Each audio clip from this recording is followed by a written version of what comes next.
Hello, students. I hope you all are doing good. Today, we are going to discuss NCERT section 13.4, 13.4.1, 13.4.2, and example 13.2 of chapter nuclei. This is the disclaimer. So, today we are going to discuss nuclei. First, we will see what you will be able to do after this lecture, and we are going to learn in this lecture. After this lecture, you will be able to understand Einstein's mass energy equivalence E equal to delta mc square and how to calculate energy equivalent of mass, including the concept of mass defect and nuclear binding energy. You will be able to understand the binding energy curve and its implication for nuclear stability, fusion and fission processes, along with the significance of binding energy per nucleon. The topics that we are going to cover in this lecture are Section 13.4 of NCERT, mass energy and nuclear binding energy. We will discuss subsection 13.4.1, mass energy. Then we will solve example 13.2. At the end, we will discuss section 13.4.2, nuclear binding energy. Now let's understand Einstein's mass energy relationship. Let's start with Einstein's famous equation E equal to mc square. And this is NCERT equation 13.6. Here E stands for energy, m is mass, and c is speed of light in meters per second.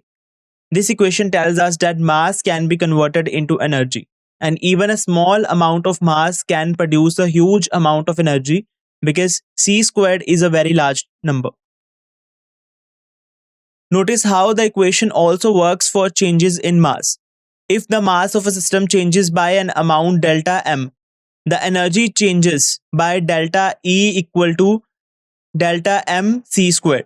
This means that whatever mass is lost or gained in the process, there is a corresponding change in energy.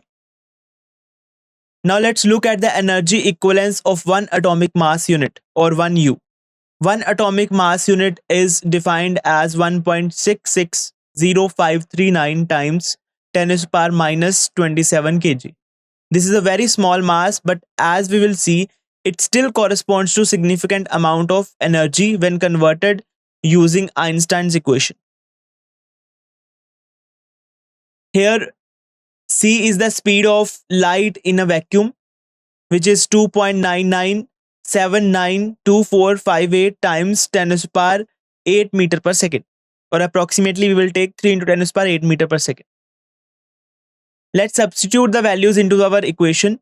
So E equal to delta m is here is 1U times c square. So that means E equals 1.660539 times 10 to the power minus 27 kg multiplied by 2.9979 multiplied by 10 to the power 8 meter per second squared. This calculation will give us the energy in joules, that is equivalent to one atomic mass unit. After doing the math, we find that E is approximately 1.4924 times 10 to the power minus 10 joules. This shows us that even a tiny mass like one atomic mass unit corresponds to significant amount of energy. This principle is the basis for enormous energy released in nuclear reactions, such as those in the sun or in nuclear power plants. Now let's learn how to convert energy values in mega electron volt. Let's start by looking at the basic conversion between joules and electron volts. 1 electron volt or 1 EV is equal to 1.602 times 10 to the power minus 19 joules. Remember, a joule is the standard SI unit for energy, while the electron volt is often used in atomic and nuclear physics. Now let's apply this conversion to a specific example. Suppose we have an energy value of 1.4924 times 10 to the power minus 10 joules. To convert this to electron volts, we divide by the conversion factor 1.602 times 10 to the power minus 19 joules per electron volt. Also keep in mind that 1 mega electron volt is equal to 10 to the power 6 electron volt. After performing the division, we find that the energy is approximately 9.3148 times 10 to the power 8 electron volts. This is a large number, so it's much more convenient to express it in mega electron volts. So we will do next. When we convert this value to mega electron volt by dividing by 1 million, we get about 931.5 mega electron volt. Finally, let's highlight an important conversion factor in nuclear physics. One atomic mass unit times the speed of light squared, that is 1 uc squared, is equal to 931.5 mega electron volt. This relationship is crucial for dealing with mass energy equivalence, such as in E equal to mc squared, and helps us quickly convert between mass and energy in nuclear reactions. Now let's understand the mass energy relationship. Here you can see a famous image representing Einstein's mass energy equivalence. This concept comes from his theory of special relativity. Einstein showed us that mass is actually another form of energy. This means we can't think of mass and energy as completely separate things. Instead, mass can be converted into energy and vice versa. Before Einstein's theory, scientists believed that mass and energy were each conserved separately in any reaction. In other words, they thought you couldn't lose or gain mass or energy independently. However, Einstein demonstrated that mass itself is a form of energy. This means that in certain reactions, like those in nuclear physics, mass can actually be transformed into energy. This is the basis for the famous equation E equal to mc square. So we know now that mass energy can be converted into other forms of energy such as kinetic energy, and the process can also work in reverse.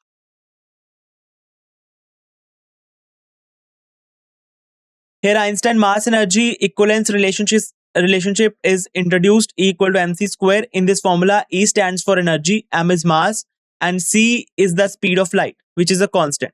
This equation tells us that even a small amount of mass can be converted into a huge amount of energy because c squared is a very large number. Let's break down the variables in the equation. The mass m is any amount of matter, and c, the speed of light, is approximately 3 into 10 to the power 8 meter per second. This means that if you multiplied any mass by the square of this enormous speed, you get its energy equivalent. This relationship isn't just theoretical, it's been confirmed by experiments, especially in nuclear physics. When we study nuclear reactions involving protons, neutrons, electrons, and other particles, we see that change in mass matches the energy released or absorbed, just as Einstein's predicted. This is why nuclear power plants and atomic bombs can release so much energy from small amount of matter. Finally, let's connect this to the law of conservation of energy. In any reaction, the total energy before and after must be the same, but we now know to include the energy associated with the mass as well. This means that if mass seems to disappear in a reaction, it's actually been converted into energy, keeping the total mass energy conserved.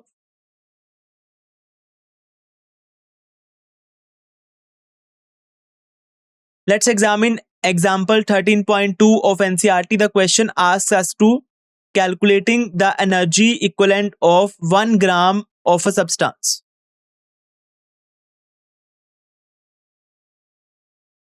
Let's identify what's given in the problem. We are told we have a mass of 1 gram of a substance. Now let's convert the mass into SI units. Remember, 1 gram is equal to 1 times 10 to the power minus 3 kilograms. Next, let's use the formula equal to mc square, where E is energy in joules, m is mass in kilograms, c is speed of light in meters per second. Here c is 3 times 10 to the power 8 meter per second. So we substitute the value E equal to 10 to the power minus 3 multiplied by 3 into 10 to the power 8 square. Let's simplify the calculation. E equal to 3 into 10 to the power 8 squared is 9 into 10 to the power 16. So multiplying this by 10 to the power minus 3 give us E equal to 10 to the power minus 3 times 9 multiplied by 10 to the power 16. Now let's finish the calculation. Multiplying 10 to the power minus 3 by 9 into 10 to the power 16 give us 9 into 10 to the power 13 joules. That's an enormous amount of energy from 1 gram of matter. To sum up, converting just 1 gram of matter entirely into energy would release a huge amount of energy, that is 10 to the power 9 into 10 to the power 13 joules.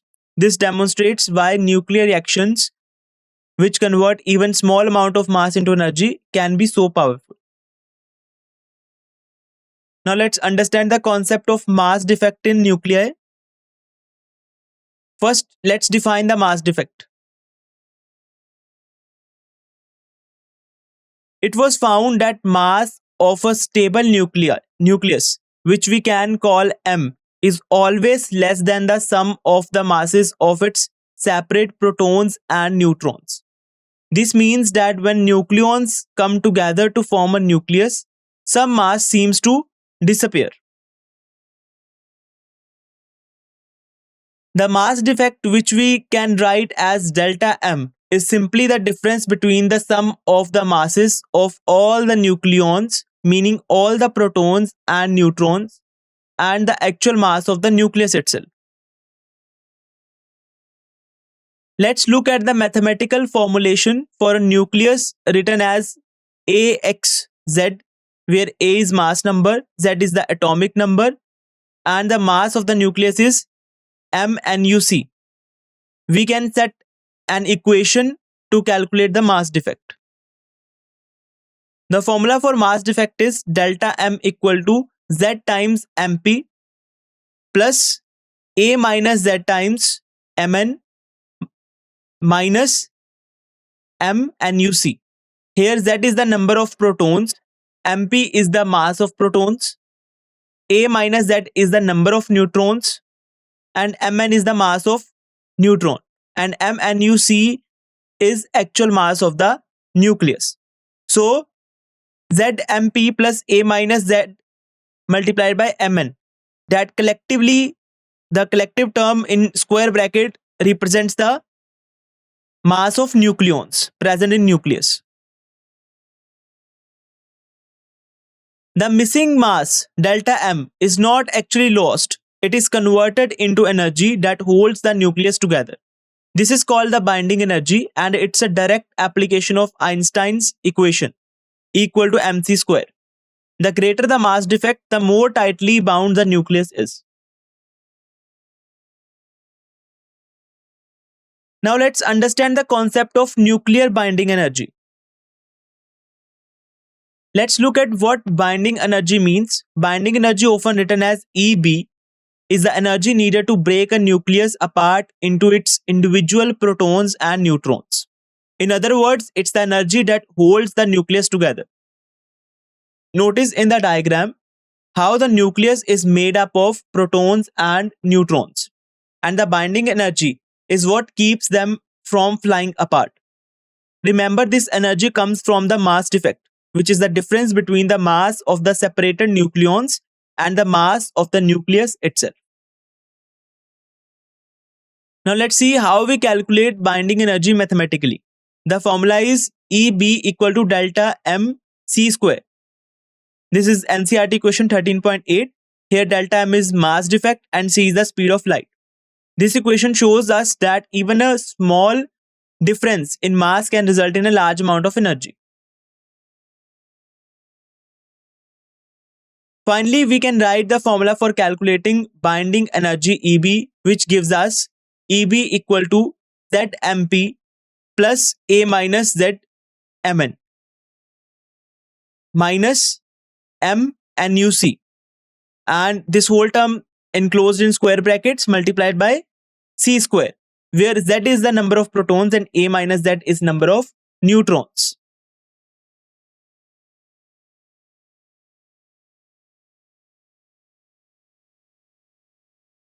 Let's start by looking at binding energy in terms of atomic masses. It's often easier to use the mass of whole atom rather than just the nucleus. Let M atom is the mass of atom, and we can find the mass of nucleus MnUc by subtracting the mass of all electrons, which is Z times multiplied Z times me from the atomic mass. Now let's substitute this expression MnUc into the formula for binding energy Eb. Remember, Mh is the mass of a hydrogen atom which is made up of proton and an electron. So we can write Mp, the mass of proton, as Mh minus Me. Okay. Here is the expanded formula for binding energy using atomic masses. Eb equals to Z times in bracket Mh minus Me plus A minus Z times Mn minus in bracket M atom minus Z times Me bracket close, and this whole term enclosed in square brackets multiplied by C squared. Z is number of protons, A is total number of nucleons, Mn is the neutron mass, and C is the speed of light. A minus Z is the number of neutrons. After simplifying, we get a more convenient formula. Eb equals to Z times Mh plus A minus Z times Mn minus M atom, and this whole term enclosed in square bracket times C square. This version is easier to use because it only involves the atomic mass of hydrogen, the neutron mass, and the atomic mass of the element we are studying. So if you are given the values of Mh, Mp, and M atom, you can use this formula directly to find the nuclear binding energy. This approach is especially useful for solving numerical problems in exams. Now let's understand the concept of binding energy per nucleon. Binding energy per nucleon is a measure of how stable nucleus is. In other words, it tells us how strongly the protons and neutrons are held together inside the nucleus. The higher this value, the more stable the nucleus tends to be. Let's look closer at what binding energy per nucleon represents. It's the average amount of energy needed to remove just one nucleon, either a proton or a neutron, from the nucleus. So if you imagine pulling out one building block from a tightly packed structure, this energy tells us how hard that would be. Thus, we can write binding energy per nuclear as EBN equal to EB upon A. Mark it as NCERT question 13.9. Here EBN means the nucleus is, the value of EBN means the nucleus is more stable and its nucleons are more tightly bound. EB here is binding energy and A is the mass number. Okay, so binding energy per nucleon represents the stability of nucleus, and this is why iron 56, which has one of the highest binding energy per nucleon, is so stable. Now let's take example of oxygen 16 to calculate the binding energy per nucleon. So we see that total binding energy for oxygen 16 is 127.6 mega electron volt. Binding energy EB is the energy required to break a nucleus into its individual protons and neutrons. For oxygen, mass number A is 16. Therefore, number of nucleons are 16, A equal to 16. We calculate the binding energy per nucleon EBN by dividing the total binding energy by the number of nucleons. EBN equal to 127.6 mega electron volt divided by 16. This formula EBN equal to EB upon A helps us compare how tightly bound different nuclei are, regardless of their size. After dividing, we find that binding energy per nucleon for oxygen 16 is 7.975 mega electron per nucleon. This value shows us that on average, each nucleon in oxygen 16 is held together by about approximately 8 mega electron volt of energy. Now we will see the graph between binding energy per nucleon and how it changes with mass number. Our main goal is to understand the plot of binding energy per nucleon, which we write EBN versus mass number A. Binding energy per nucleon tells us how tightly the nucleons, protons, and neutrons are held together in a nucleus. The higher this value, the more stable the nucleus is. Let's see what the curve looks like and what it tells about the different elements. Notice the shape of the graph in figure 13.1. This curve shows that binding energy per nucleon changes as we move from light to heavier nuclei. Pay attention to the steep rise at the beginning, the broad maximum in the middle, and the gradual decline for heavier nuclei. First, focus on the light nuclei, where the mass number A is less than 30. Here, the binding energy per nucleon EBN is quite small. Okay, and the curve rises sharply. This means that as we add more nucleons to very light nuclei, each additional nucleon makes the nucleus much more stable. For example, hydrogen and helium have low binding energy per nucleon. But as we move to the element like carbon and oxygen, the value increases quickly.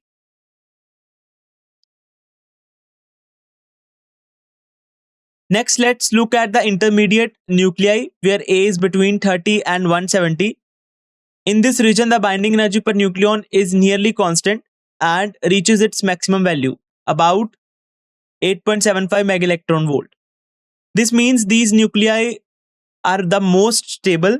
For instance, nickel and iron falls into this range and their nuclei are very tightly bound. Notice how the curve flattens out here, showing that adding more nucleons doesn't significantly change the stability. The peak of the curve is at mass number A equals to 56, which is iron 56. This nucleus has a binding energy per nucleon of about 8.75 megaelectron volt, making it one of the most stable nuclei in the nature. That's why iron is so common in the universe. It's the end product of many nuclear reactions in stars. Finally, let's consider the heavy nuclei where A is greater than 170. Here the binding energy per nucleon gradually decreases. For example, uranium-238 has a binding energy per nucleon of about 7.6 megaelectron volt, which is lower than that of iron. This decrease means heavy nuclei are less stable and more likely to undergo radioactive decay. Now let's understand what the binding energy curve tells us about the nuclear fission. The binding energy curve shows how tightly nucleons, protons, and neutrons are held together in a nucleus. Let's focus on nuclear fission. Fission is the process where a heavy nucleus splits into two smaller nuclei. This is the key process in nuclear reactors and atomic bombs. And it's all about how energy is released when nucleus breaks apart. Here we see that heavy nucleus like one with mass number around 240, think uranium-235 or plutonium-239, has a lower binding energy per nucleon, about 7.6 megaelectron volt. When it splits, it forms two lighter nuclei, each with mass around 120. The product nuclei, these lighter fragments, have a higher binding energy per nucleon, about 8.5 megaelectron volt. This means the nucleons in the new nuclei are held together more tightly. The difference in the binding energy between the original heavy nucleus and the lighter nuclei is released as energy. This is a direct application of the conversion of energy. What's lost in the nuclear binding energy is gained as kinetic energy of the fragments and as radiations.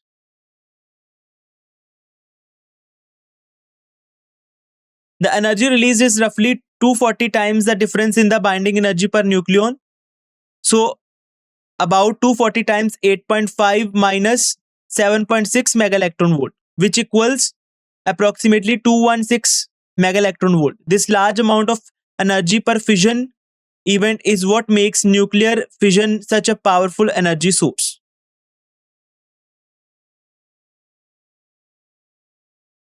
Now we will understand what the binding energy curve tells us about the nuclear fusion. The binding energy curve is a graph that shows how tightly the protons and the neutrons are held together in a different nuclei. Now let's focus on the processes of fission and fusion. Take a look at this diagram. It shows how energy is released in both nuclear fission and where the heavy nucleus splits, and nuclear fusion where a light nuclei combine. Notice the arrows indicating energy released in both cases. And you can see that for atoms like deuterium, helium-3 and tritium, the energy released in nuclear reaction is very high. That means their binding energy per nucleon is low. Okay. Also for fission, uranium-238, it is unstable, but energy released during nuclear reaction is less than the energy released in nuclear reactions of these deuterium, helium-3 and tritium atoms, because energy released in fusion process is much greater than the energy released in fission process. Let's talk about specifically about nuclear fusion. Fusion is when two very light nuclei come together to form a heavy nucleus. For example, two hydrogen nuclei can fuse to make a helium nucleus. Here what happens in more detail, two very light nuclei like deuterium, which is hydrogen 2, and each have a relatively low binding energy per nucleon. When they fuse, they form a heavier and more stable nucleus, that is helium-4.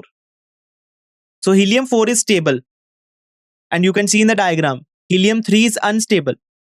The fusion, during fusion process of two helium nuclei, energy released is low, but the fusion process of two helium-3 nuclei, energy released is more. Okay. The binding energy per nucleon, which we call EBN of the new heavier nucleus, is much higher than that of original lighter nuclei. EBN is measured in units like mega electron volts per nucleon. This increase in binding energy per nucleon is what makes fusion such an efficient source of energy. The difference in binding energy between the starting nuclei and product nucleus is released as energy. This is the same process that powers the sun and other stars.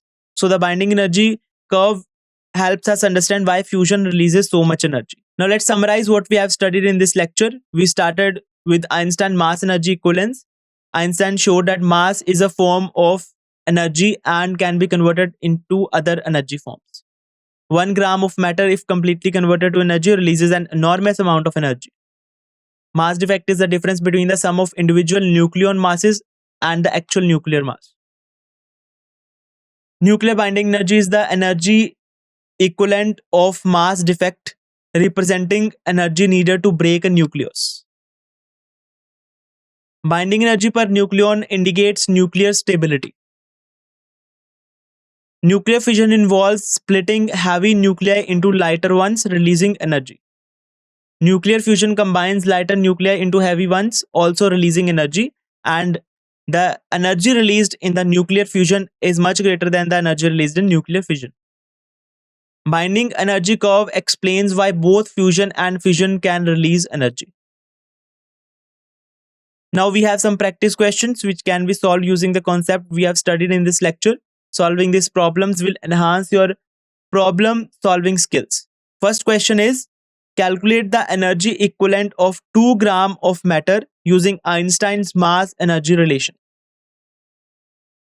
If the mass defect of a nucleus is 0.02 U, what is its binding energy in mega electron volt? Use 1 U is equal to 931.5 mega electron volt.